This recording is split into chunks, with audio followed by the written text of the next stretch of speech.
오늘 우리가 느헤미야 1장부터 좀 함께 말씀을 살펴보도록 하겠습니다. 우리에게 이제 너무나 친숙하고 알려진 유명한 가수 인순이 씨 잘 아시죠? 흑인 주한미군 아버지하고 한국인 어머니 사이에서 태어났습니다. 요즘도 그 차별이 있는데 그 시절은 차별이 더 심했겠죠. 홀어머니 밑에서 아주 어렵게 편견 속에서 자랐는데요. 그러다 보니까 나는 도대체 누구인가라는 정체성이 많이 혼란이 있었습니다. 그래서 그런 이야기를 한 적이 있더라고요. 내 집은 한국도 아니고 미국도 아니고 그 사이에 있는 태평양 바다인 것 같다. 어디서도 환영받지 못하는 사람, 그런 마음이었던 것 같습니다. 그런데 나중에 인순이 씨가 또 아주 인상 깊은 말을 남깁니다. 책을 보다 보니까 그런 이야기가 있더라고요. 오래전에 빌 클린턴 대통령이 방한했을 때 동생이 가수였습니다. 로저 클린턴이라고.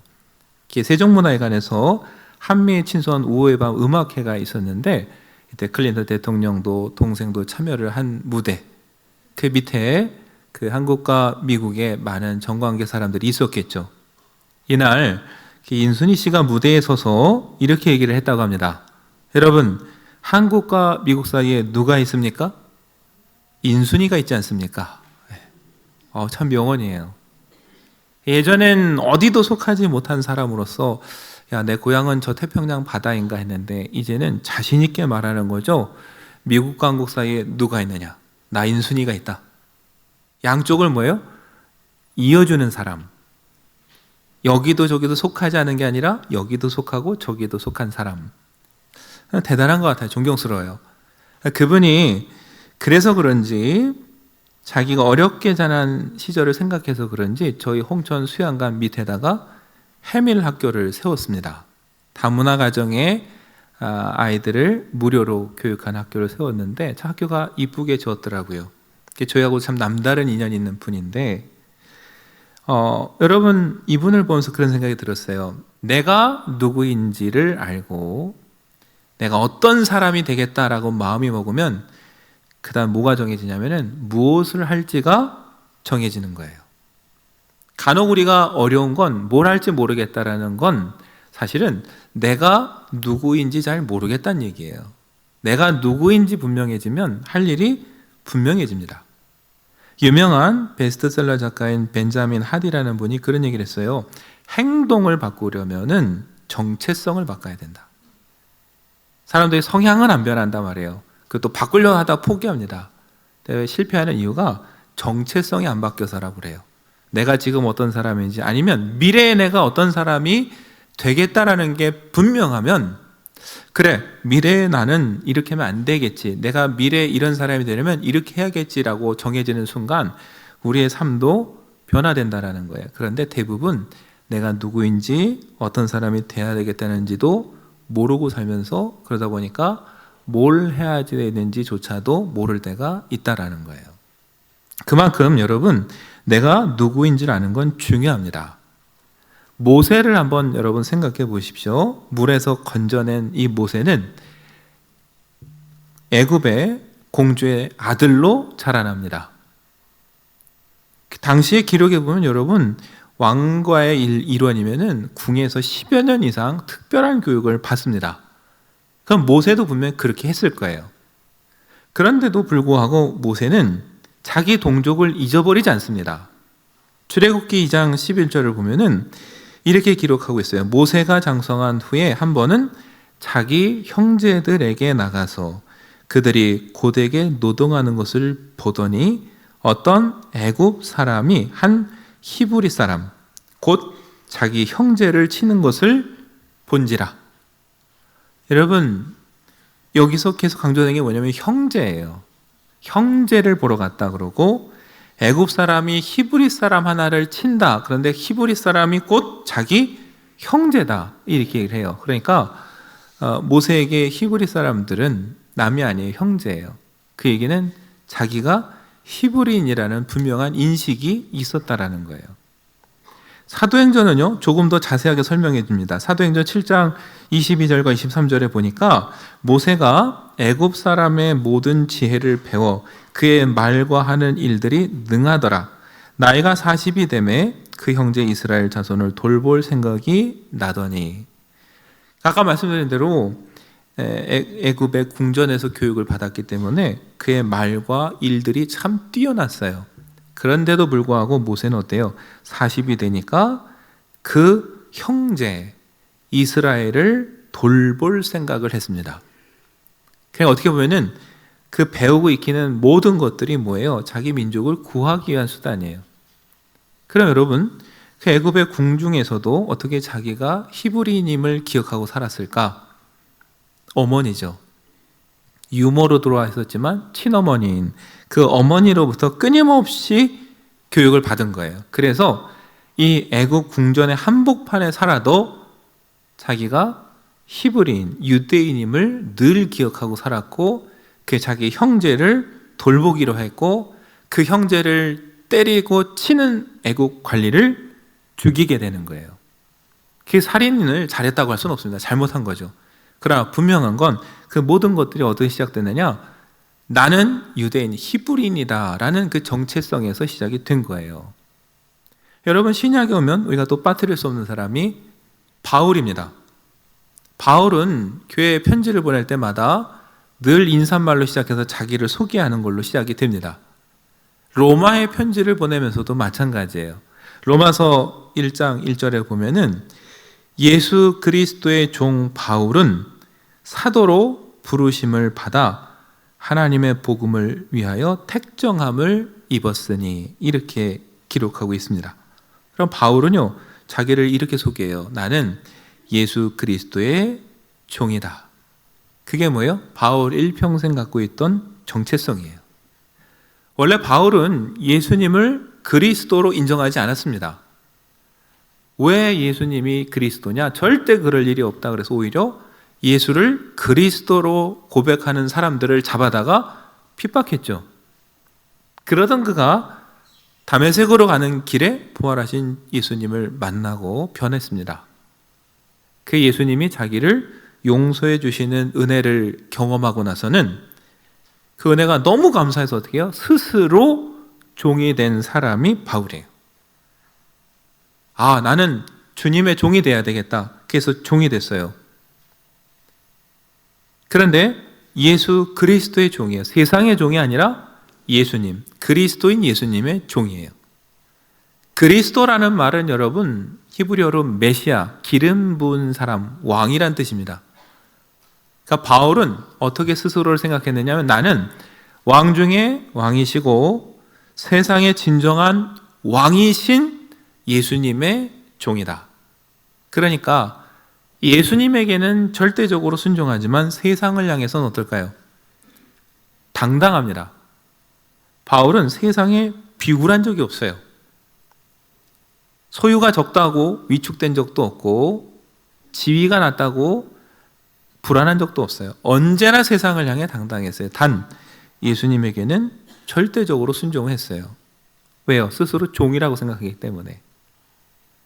그럼 주님은 나를 종으로 왜 부르셨는가? 사도로 부르셨다. 특별히 이방인들에게 복음을 전하기 위한 사도로서 하나님이 나를 택하시고 부르셨다. 여러분, 그게 일평생 바울을 이끌어간 자기 정체성이에요.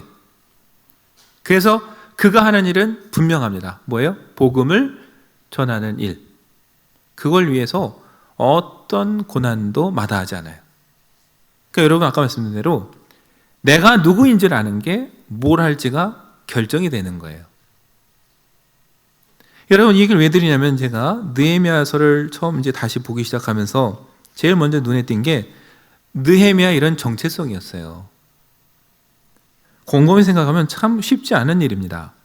느헤미야는 오늘 본문에 보면 하가랴의 아들이다 그러는데, 하가랴와 그의 가족들은 예루살렘이 함락되고 무너질 때 포로로 끌려왔습니다.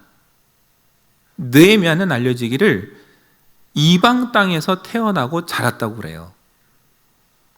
여러분, 지금 이 페르시아에 살고 있는 느헤미야가 예루살렘까지 가려면 1000km가 넘는 거리입니다.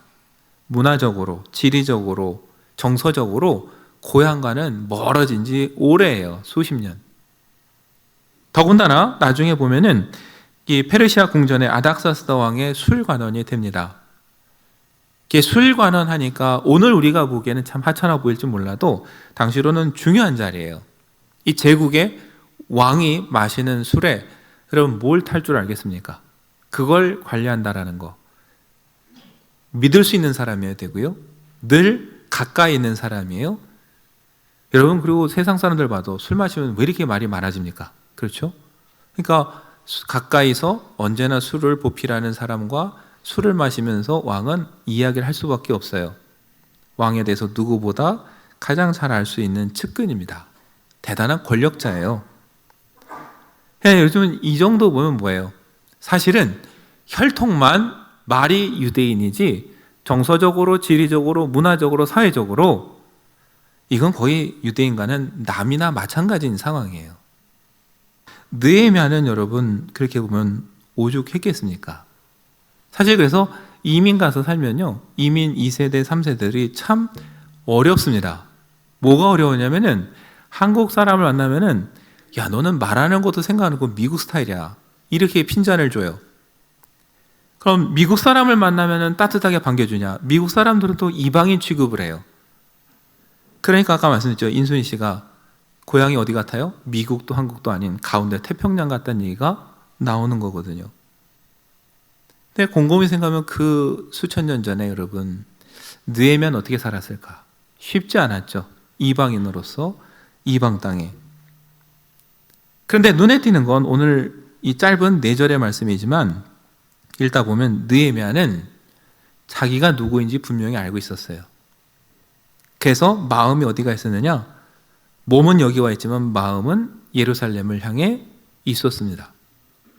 어느 날 형제 중에 하나인 하나니가 유다에서 돌아왔다라는 이야기를 듣습니다. 그리고 오늘 2절 끝에 보니까 가서 느헤미야가 먼저 묻습니다. 사로잡힘을 면하고 남아있는 유다와 예루살렘 사람들의 형편을 느헤미야가 먼저 물어요.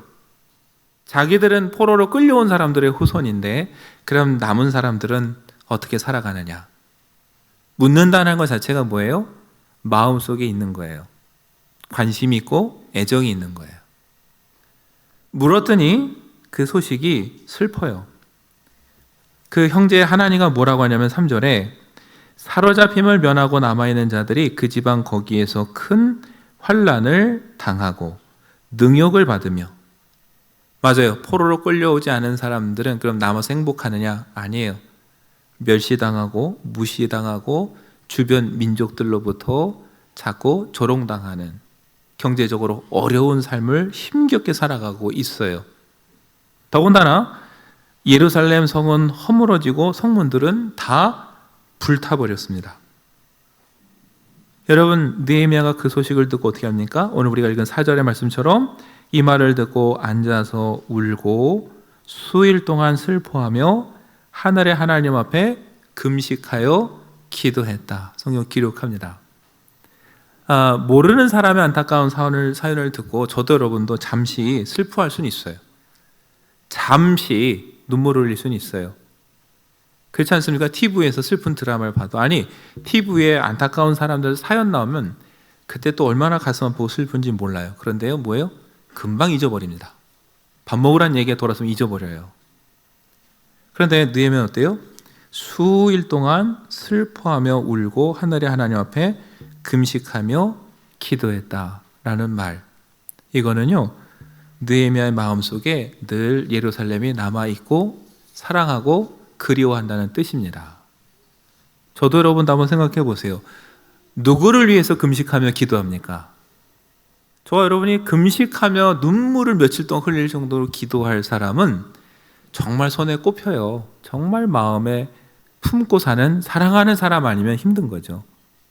느헤미야가 그렇게 수일 동안 울며 금식하며 기도했다라는 거, 그거는 몸은 멀리 떨어져 있지만 마음은 그곳에 가 있는 것이고, 자기가 비록 이 제국의 한복판에 살고 있지만, 세속의 도시 권력의 한복판에 살고 있지만 자기가 하나님의 백성인 것을 유대인인 것을 한 번도 잊지 않고 살아가고 있다라는 증거예요. 여러분, 느헤미야가 그 뒤에 일으켜 세우는 모든 일들은 그래서 가능한 겁니다. 자기가 누구인지 알고 있기 때문에 하나님께서 그 느헤미야를 통해서 또 일하시는 거죠. 그래서 저도 여러분도 내가 누구인지 그것을 분명히 알고 사는 게 참 중요한 일이에요. 느헤미야는 도대체 그럼 그 제국의 한복판에서 이방 땅에서 어떻게 그렇게 자기가 누구인지 알고 살았을까? 물론 성경은 간단하게 답은 안 줍니다. 그러나 우리가 생각해 볼 수 있는 건 두 가지예요. 첫째는 조상으로부터 물려받은 신앙입니다. 아까 모세 보셨죠, 여러분? 애굽의 궁중에서 아무리 10년 넘게 교육을 받아도 흔들리지 않는 정체성을 가진 건 어머니로부터였어요. 느헤미야도 분명히 믿음의 조상들로부터 전수받은 믿음, 그게 어디서 살아든 어디 혼자 남아지더라도 자기가 누구인지를 기억하는 힘이 되는 거예요. 바울이 믿음의 아들 디모데에게 편지를 쓰면서 밤낮으로 너를 위해 기도하고 너를 기억하고 하나님께 감사한다. 너를 보고 싶다 그랬습니다. 그러면서 디모데후서 1장 5절에서 말하기를 이는 네 속에 거짓이 없는 믿음이 있음을 생각함이라. 이 믿음은 먼저 내 외조모 로이스와 네 어머니 유니게 속에 있더니 내 속에도 있는 줄을 확신하노라.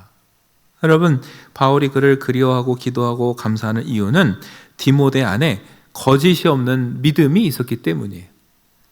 근데 바울이 보기에 이 믿음이 어느 날 하늘에 뚝 떨어진 게 아니라 어디서부터 왔느냐? 외할머니 로이스를 거쳐서 어머니 유니게를 거쳐서 디모데에게 깃들여진 믿음이라는 거예요. 그렇듯이 여러분, 느헤미야의 이 믿음은 어느 날 생긴 게 아니라 그들의 조상들로부터 물려받은 믿음이에요. 그 믿음이 세상 한복판에 혼자 남겨지더라도 곁길로 가지 않고 하나님의 백성으로서 살아갈 길을 보여주는 거죠. 또 하나 우리가 생각해 볼 수 있는 건 다른 게 아니라 바로 말씀입니다. 여러분, 예루살렘이 무너지고 성전이 무너진 이후에 포로로 끌려온 이스라엘 백성들은 더 이상 제사를 드릴 수가 없어요. 제사를 못 드리다 보니까 무엇을 할 수 있을까 생각하다가 찾은 길이 회당에서 말씀을 읽고 암기하고 가르치고 연구하는 거예요. 맞아요. 이제 뭐예요? 제사에서 말씀으로 돌아간 겁니다. 이 처음부터 그런 건 아니에요. 포로로 끌려와서 여러분 갈등도 많았어요. 하나님이 계시긴 한 건가? 하나님 계시다면 우리가 왜 이렇게 포로로 끌려오고 예루살렘은 무너지고 성전은 불타고 없어졌을까? 한탄도 했어요.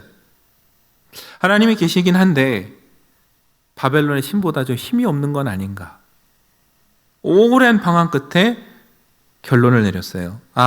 하나님이 아니라 우리가 문제였구나. 참 묘하게도 여러분, 그래서 포로기 때 성경을 집대성합니다. 전에도 성경이 있었죠. 두루마리들이 있었어요. 그런데 포로기 때 그 성경을 다 모아서 기록하고 편집하면서 집대성하고 읽고 묵상하고 가르치는 일에 전념하게 됩니다. 맞아요, 여러분. 고난 가운데 오히려 말씀으로 돌아간 거예요. 그게 제사도 못 드리면서도 이방 땅 한복판에서 살아가는 유대인들에게 내가 누구인지를 일깨워주는 힘이 됐어요. 디모데후서 3장 14절 17절 말씀은 이렇게 말합니다. 너는 배우고 확신한 일에 거하라.